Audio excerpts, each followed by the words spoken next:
Okay, so you want to own a horse? Not a lesson, not a trail ride you pay for by the hour. Your own horse. A foal you raise, or a young horse you break in yourself. Something that nickers when it hears your car in the driveway. That's the fantasy. And here's the first surprise. At a low-end auction, you can buy that fantasy for a few $100s. An untrained horse can cost less than a decent laptop. That number is supposed to make you feel like this is achievable. It isn't the price of the business, it's the bait. Here's the sentence that explains everything else in this industry. A horse is not really a pet. It's a 25 to 30 year liability with hooves and for exactly one narrow window in its life. Typically 3 to 5 years old if it's bred to compete. It is also the single most valuable asset almost anyone in this business will ever hold.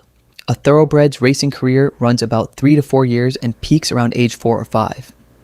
Understand that one line and the entire economics of horse ownership stops looking sentimental and starts looking like a business model built around a ticking clock. Let's start with who actually buys a horse, because it isn't one type of buyer. There's the hobbyist wanting a companion animal or a backyard riding partner. There's the racing and breeding industry, paying top dollar for young horses with the right pedigree and the right early speed.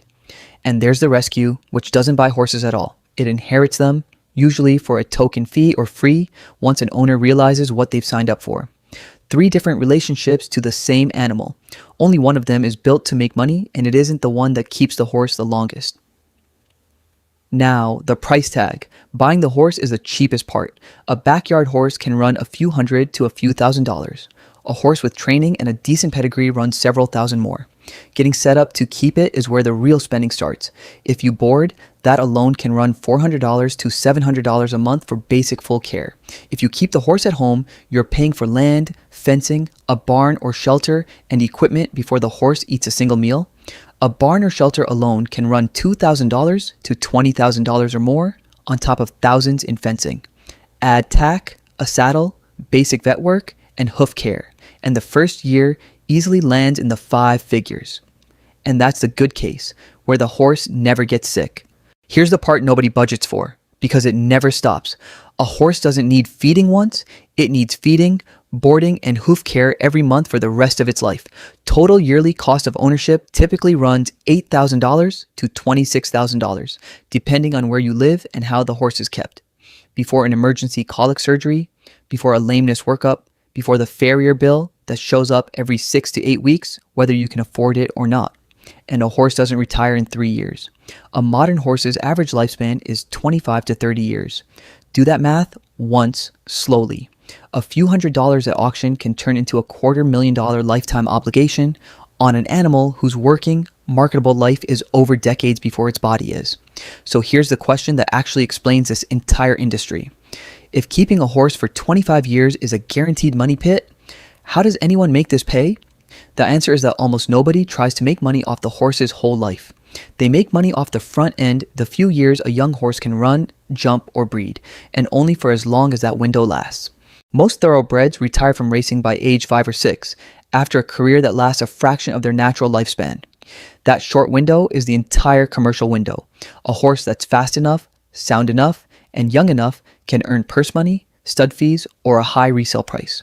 The moment any one of those 3 breaks down, an injury, a bad season, age catching up to speed, the horse stops being an asset and starts being a bill. That's the real business. Not horses. Rented performance, sold in purse money and stud fees. On a clock that starts the day a foal is born and runs out fast.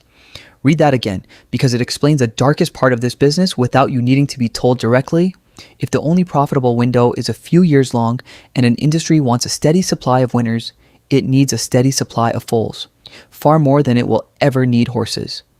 Breeding operations produce far more young horses every year than the racing and show circuits can absorb as adults. The foal isn't the byproduct of the breeding industry. The horse it turns into, once its useful years are behind it, is the byproduct. And that byproduct doesn't go away. It still needs feeding for another 15 or 20 years by someone. This is exactly why the United States has what researchers call a chronic unwanted horse problem. Estimates have put the number of horses that become unwanted each year in the US at around 100,000, largely horses that have aged out of racing, breeding, or work, or that owners simply can no longer afford. Nobody planned that number. It's the accumulated exhaust of thousands of short racing and breeding careers that each left behind one adult horse that no longer pays for itself. For decades, most of that exhaust was absorbed quietly by slaughter. The closure of U.S. horse slaughter plants in 2007, combined with a recession, sharply increased the number of horses with nowhere left to go. It didn't end the pipeline, it just moved it across a border. Horses now travel to Mexico or Canada instead. Just over 20,000 horses were exported from the US for slaughter in 2023 alone, sold by weight for what amounts to a few $100s a horse. One piece of policy didn't end the demand for a place to put aged out horses. It just changed which country counts the bodies. The effect on rescues has been the same kind of overload the lion sanctuaries know well. One national study found the maximum capacity of registered nonprofit equine rescues was around 13,400 horses, a fraction of the roughly 100,000 horses that become unwanted every year. Surveyed rescues report running full or near capacity, turning away more than a third of the horses brought to them. Every horse a rescue can't take goes back into the same pipeline the industry created in the first place: an auction, a kill buyer, a truck headed south.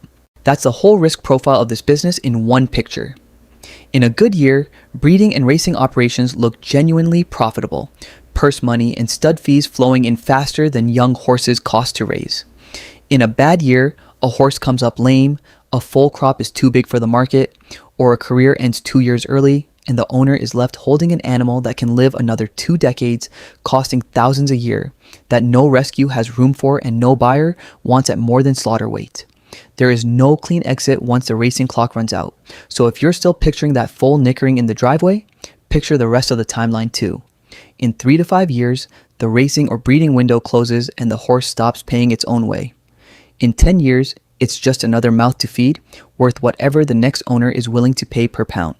In 25 years, someone is still writing a check for board or feed or the vet for an animal whose earning years ended before most people finished paying off their car. It was a countdown wearing a saddle, and somebody was always going to be left holding the lead rope when the clock ran out.